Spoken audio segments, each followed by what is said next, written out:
having this like preserved culture of healthy conflict, how does that make us better? It makes us better because we will have conflict with each other, and inevitably you're both going to grow from it. Mm-hmm. So it is a growth opportunity I'm going to use Absolutely. for everybody there. So you're going to learn something from that conversation if you approach it in the right way. Get ready, drop the confetti.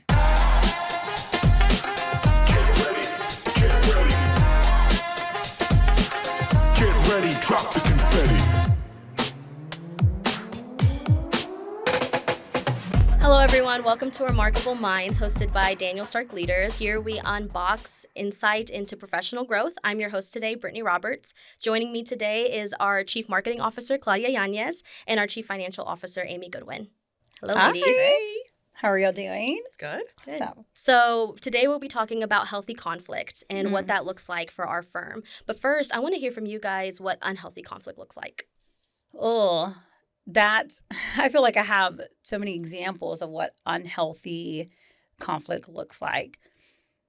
I almost even want to say if we have to have another conversation about it, it feels like that we didn't resolve it, but that's probably going a little bit too much. But I would say unhealthy is when we can't come to a solution at the end of it, whether that solution was just to reconcile, get on the same page, some actual action items, maybe where there was hurt. We hurt the other person, or I was hurt in that process.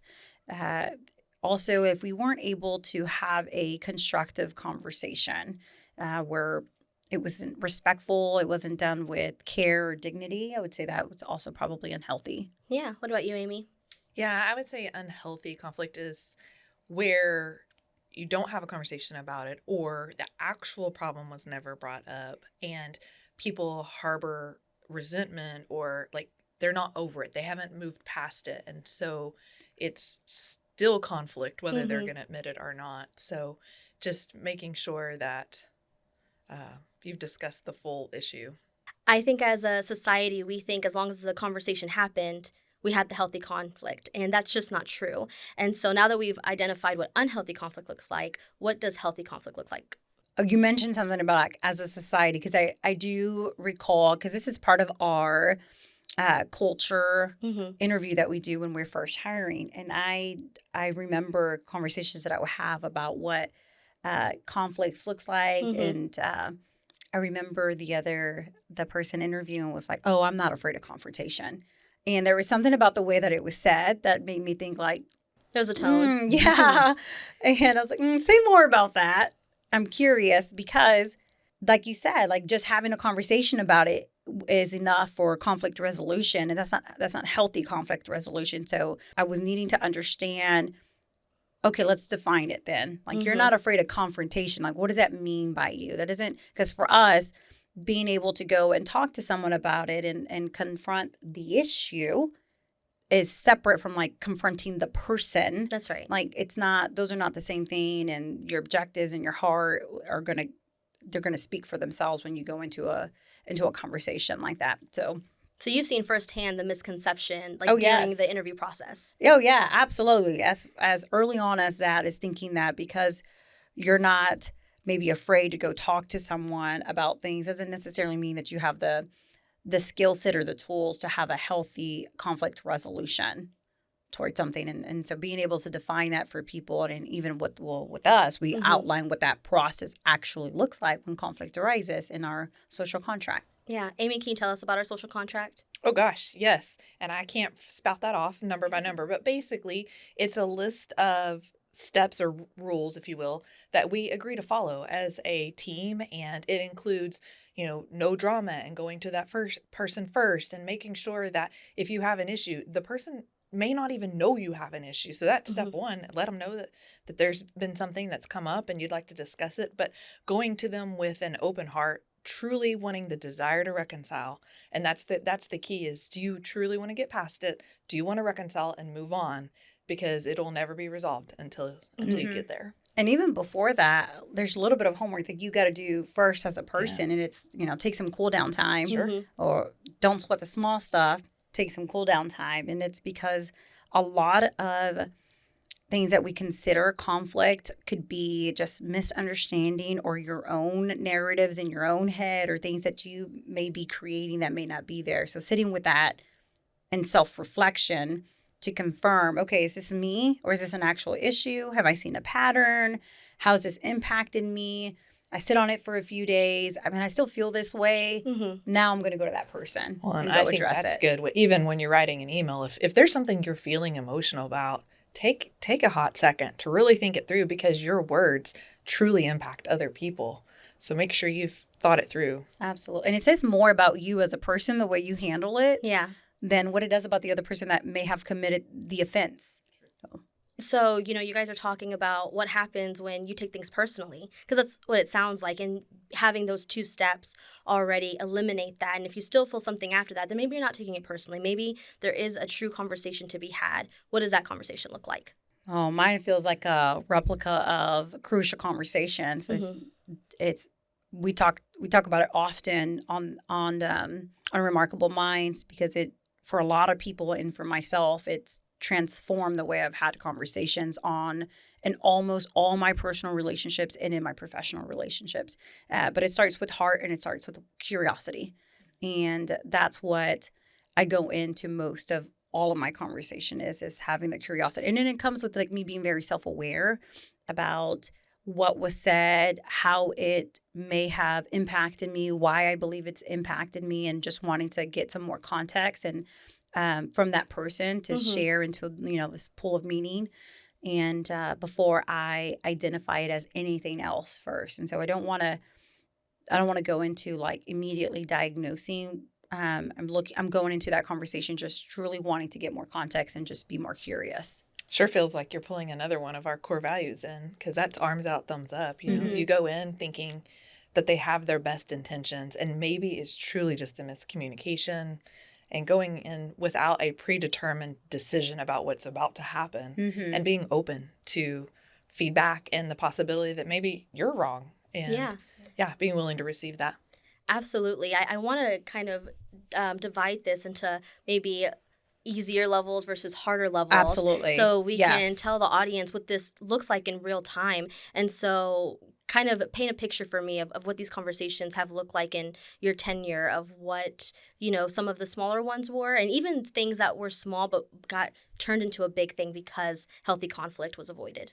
Let me think if there is a time that I know I have so many personal crucial conversations that I've had, and I'm trying to think of any ones that are probably more appropriate professional conversations that I've had. Even recently, I think that I went in there with a desire to reconcile with an agenda and an objective, and making sure, part of crucial conversation is that we need to be very aware of our emotions during those conversations, because if not, your emotions will lead you into having another conversation that you'll end up at a place where like, how did we get here? It's because your emotions led you there, rather than being very objective. Like, this is what I'm going to address. This is how far back I'm going to go. And to be fair in those conversations, I'm not going to bring anything that's older than the past 90 days. 90 days quarterly, for some reason, always feels safe. It keeps it recent, but enough that there may be a pattern of something. And my last conversation that I remember having was just about this person's maybe behavior towards other, and what you could see like visibly externally. And I know that that's not where their heart was at. And I know that there was other things happening in their lives as well. And so, and I know how it was impacting me on a personal and a professional level. And I wanted to be able to have that conversation with still love and care, but also accountability. And kind of in that particular conversation, wanted to see what accountability for them looked like. And that was going to be a deciding factor for me in regards to how I was going to handle it, depending on how this person handled it, because you can't force the other person to actually admit fault or reconcile or want to get to the same outcome. But if they did, I knew what I wanted that to kind of look like, at least hope. But if they didn't, then I needed to then make a tougher decision if that's how the end of the conversation. So for me, I'm kind of going in thinking, okay, it could go this way or it can go that way, and being prepared, emotionally prepared for either or. I think it's interesting, Claudia, because I would agree, because it sounds like what you're saying is that the first level of a crucial conversation, a healthy conflict, is accountability. And that's where I believe it also starts. Like, that's the base level. Like, healthy conflict means that there's accountability there. And so I want to hear about, if you felt like the reason this one was a lower level is because you had that insight, emotions weren't high. Like, what made you categorize this as just the first step into healthy conflict? Oh, for this particular one, that was not the first one. That was Okay. probably like a bigger conversation because of what the stakes were. Mm-hmm. And that's how I define it. Lower versus a little bit higher. It's like calculating what the stake is I and would what you agree. have to lose. And in that particular one, what I had to lose is like, depending on, I could lose respect for this person. Mm-hmm. I could lose what I admire about them. I could even potentially lose a friendship with this Mm-hmm. person. And so defining what the damage could be and mitigating that, of course, is important. But that's what defines it for me versus on the lower end where it is a conversation where I'm just looking to get context. Gotcha. Not even quite there to Yeah. accountability just yet. Maybe accountability for myself, but Mhm. not necessarily accountability for that person. I'm mostly looking like I'm coming from a place of curiosity. I want to understand a little bit, get some context, maybe apply some feedback for myself if it's something that I may have done to encourage the incident or Mhm. encourage, whatever was said. And then that step is like, okay, now I'm going to hold you accountable to X, Y, and Z. Got it. What Mhm. about for you, Amy? So I feel like Claudia said earlier, is depends on what you have to lose. If it's a more of an understanding, or we're just going to get something cleared up right now versus something that's super emotionally charged, we could lose a friendship, we could lose a team member. Mm-hmm. There's a lot more to lose. Those become, higher level crucial conversations. And you need to prepare for those because conflict is scary and it's hard to have, and you need to have put the effort in on the front end before you go in there and be prepared for that conversation. And Yeah. that be prepared is so critical. I have been on the receiving end of someone wanting to have a crucial conversation with me or just an uncomfortable conversation. And they've come in maybe with like a general statement, but they don't have any actual like real examples. It's just a general feeling. Mhm. And that's so hard. Again, unclear is unkind. It's hard to like work on something that the person that's bringing it up to your attention is having a hard time even communicating what that is. Mm-hmm. And I don't want to write it off, but at the same time, I'm going to put some real effort into wanting to work on this.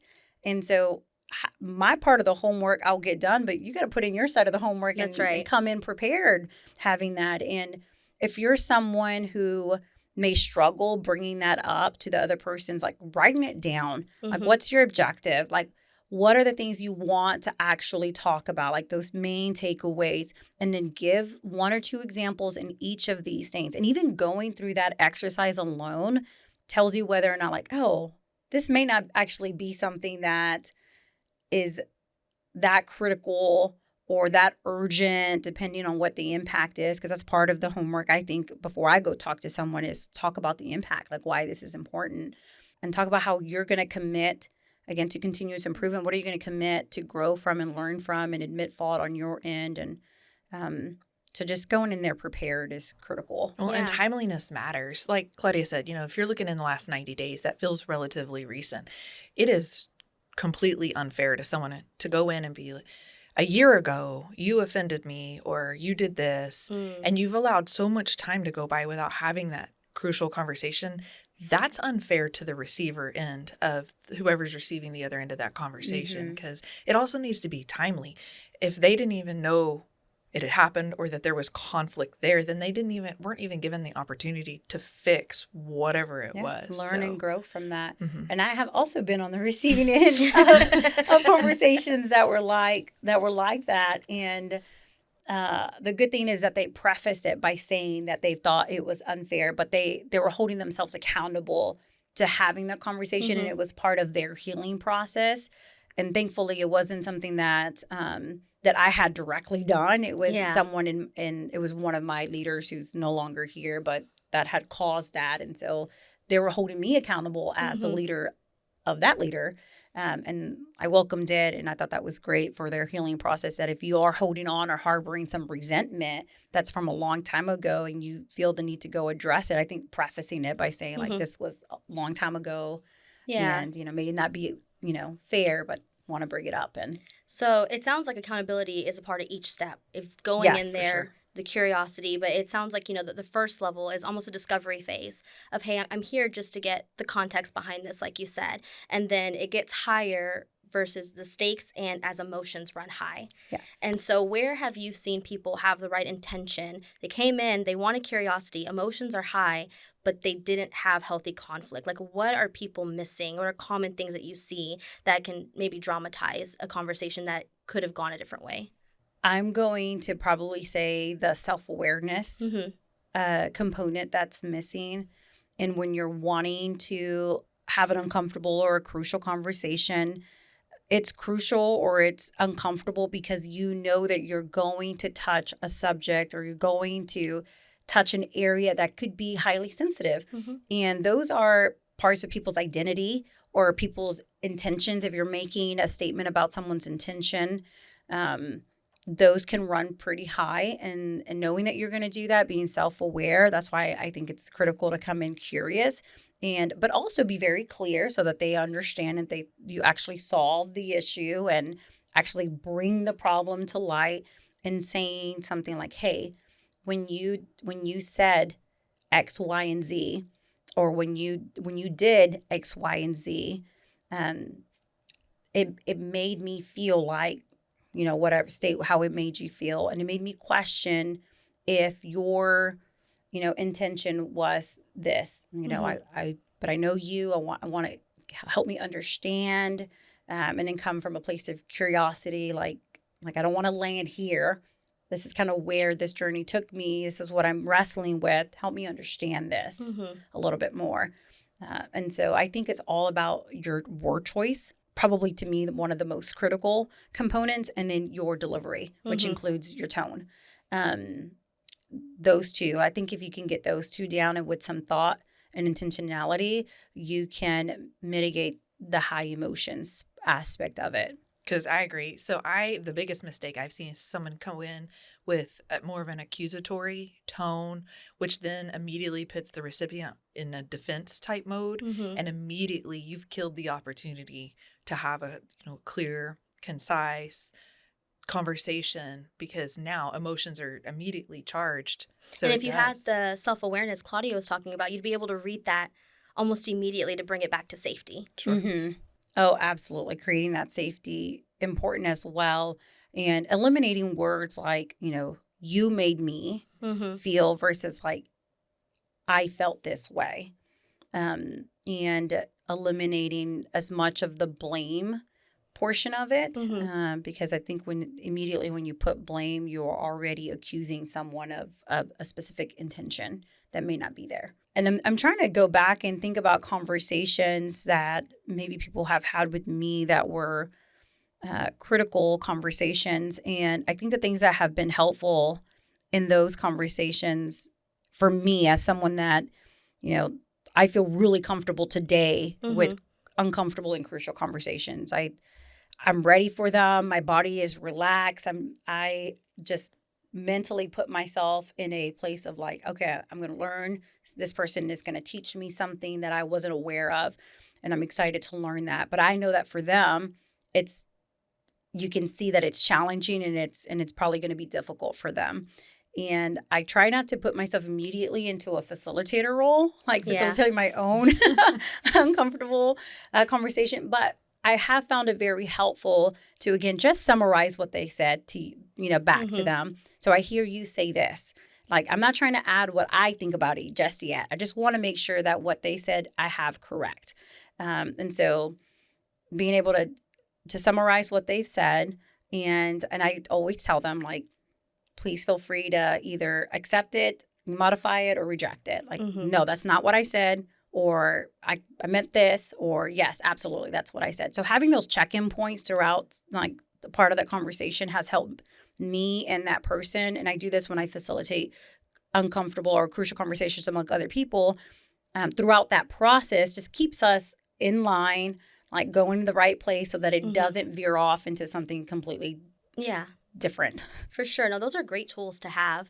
Amy, I want to hear, Claudia touched on something a little bit. I'd love for you to expand on it, of how people don't come, to the DS with those type of backgrounds. Like everybody comes from a different walk of life. Everybody was raised differently, have different experiences. What have you seen hold people back in having healthy conflicts because of how they just naturally came to DS and how they've grown?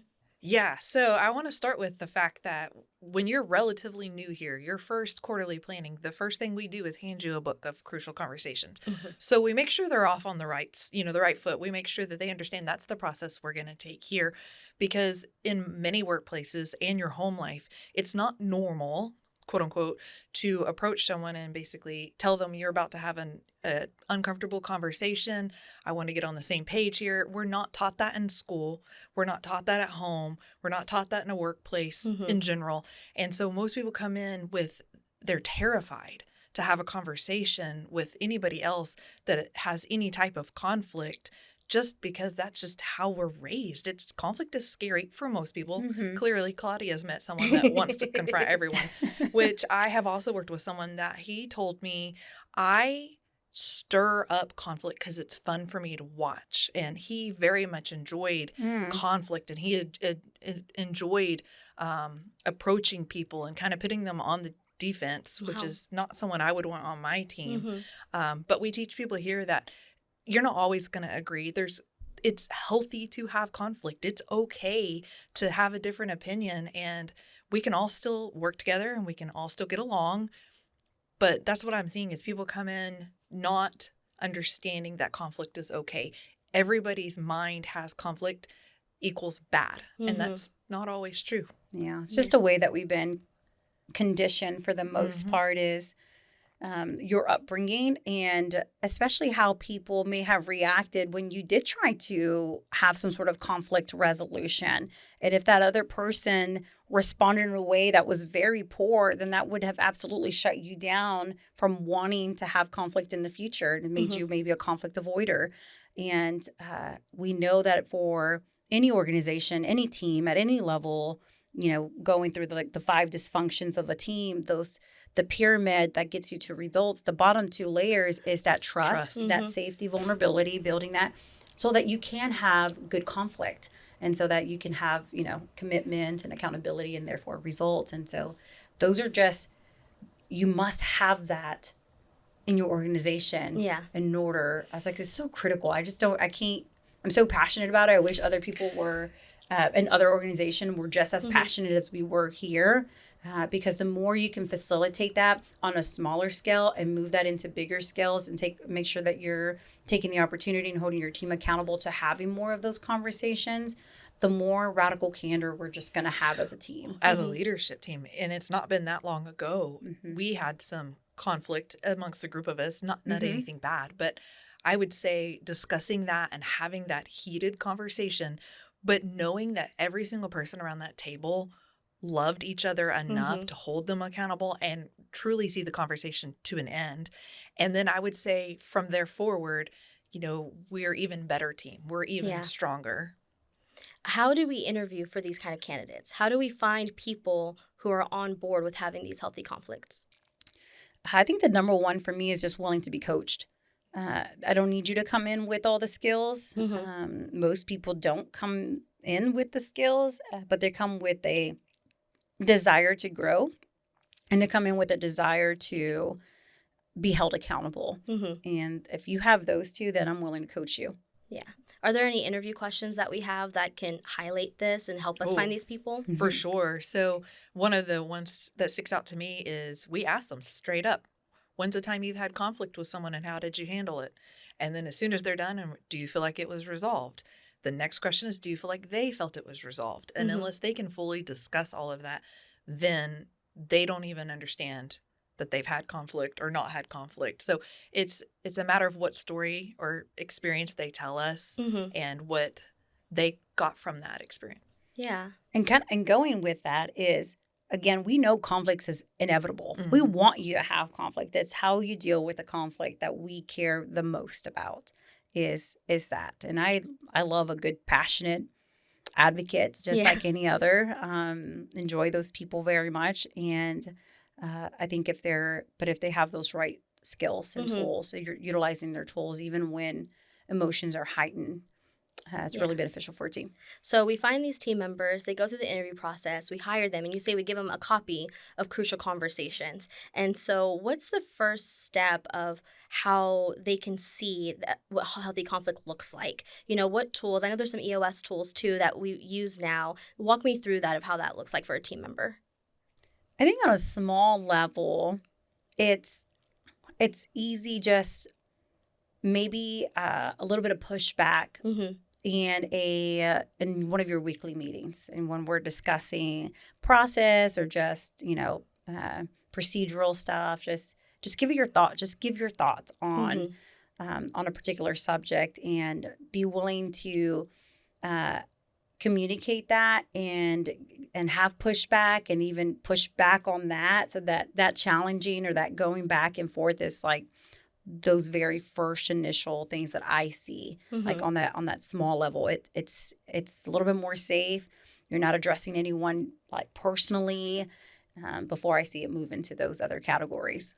And I see it in the one-on-ones as well. So we do monthly one-on-ones, which is a check-in with your whomever is your team lead or whoever you're reporting to, and having some healthy conversation there. And that's kind of where some accountability comes in, and you can see how they receive that, what their opinions are. And sometimes they need to speak back, and it's whether it's a two-way dialogue or if it's one-sided. Yeah.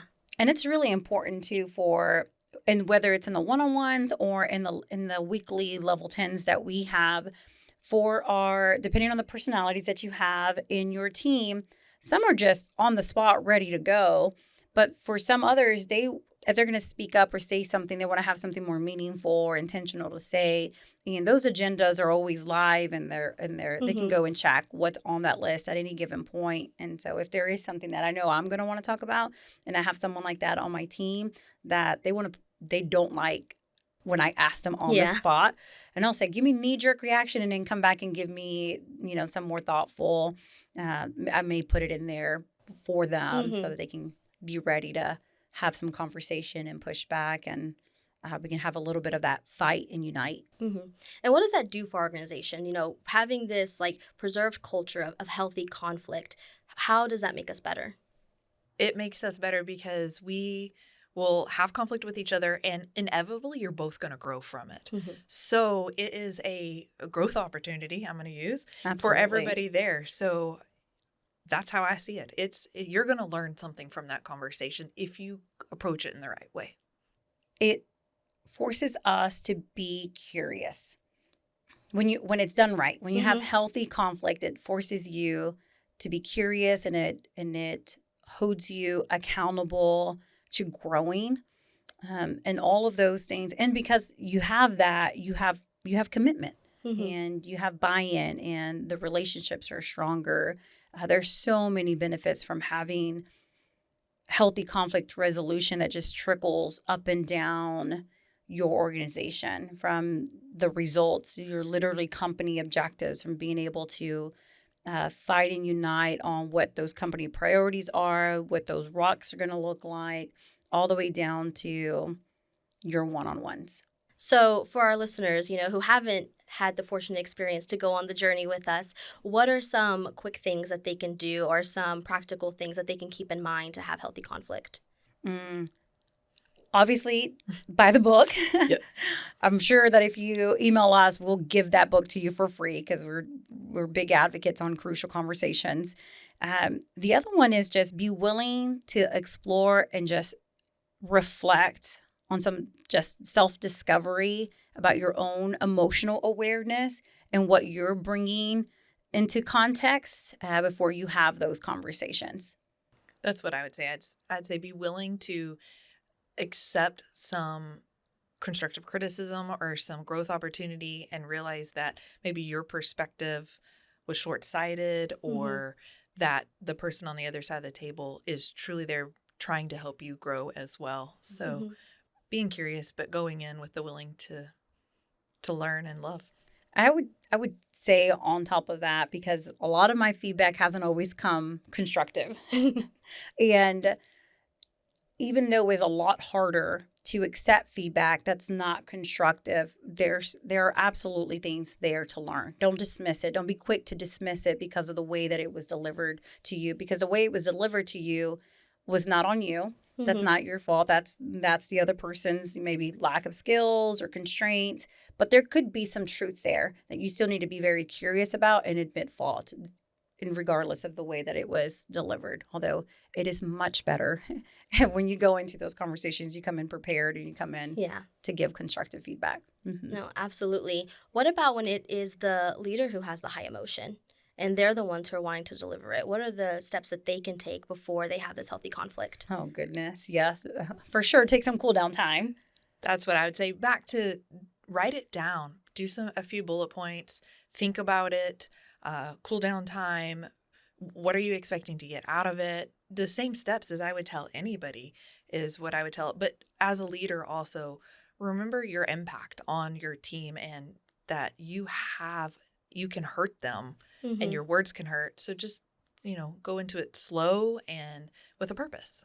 Yes. And if you feel like you cannot hold yourself accountable to those emotions, bring in someone. Bring in a facilitator or a mediator to come and assist with those conversations. But if you're going in knowing like you have that desire to reconcile, you have an objective, and if you're coming in with high emotions, like take that cool down time, do some of those exercises to help kind of bring those thoughts as to like, why is this so, why are you so high emotion? It's normally because there's some sort of attack on your character, maybe, and or the impact, that radius and that impact is great. And that's where maybe those emotions are coming from. And if it's not those, a lot of times when you do go through that process, you can come down and you realize, okay, this is not actually as big as I thought it was going to be. Still important, but maybe not as big. But if you have those, I think those are worthy to talk about, to give perspective. Bring in someone if you feel like your emotions are going to be high. No, absolutely. I love that you both recommended writing it down, because I feel like you can't really understand something until you're able to write it down. And even if it's just like the first one is just raw journaling and like making sure you're just pouring it all out and then going through, making something concise, and then really understanding your own emotions before going into it, it makes a big difference. Well, a lot of times your emotions will be so much lower because when you can get it in writing and wrap your arms around it, it doesn't feel so big. It's these 5 bullet points. We can address this instead of just running wild in your mind. Yes. Yeah. You got to release. For sure. Oh, yes. And in that process, you realize when you take this for what it is, out of the context of maybe whenever the encounter happened or the incident happened, what's going on in your personal life, what's going on in your professional life, it always seems probably bigger than what that is. And so being able to, again, that exercise helps you take that for what it is, for face value, and out of this entire context that it was like maybe in. Yeah. And also recognizing, can you still have sound judgment? Yes. After all of this, with the emotion that you feel, can you have sound judgment? Can you make a decision you're proud of? Or like Claudia recommended, do you need to bring somebody else in? Oh, absolutely. And last thing I would say on this topic is if you've gotten the similar feedback time and time again from different people in your areas of life, and it all has some sort of reoccurring theme, you got work to do. And I hope that for you and for your team and personal relationships that you don't take that lightly, and that you do the homework and you put the work in. Absolutely. Well said. Well, thank you, ladies, for being here with me. This is a great conversation for us to have. If you guys out there have any additional topics, you can send them to podcast@DanielStark. Until next time, stay remarkable. Get ready, drop the confetti.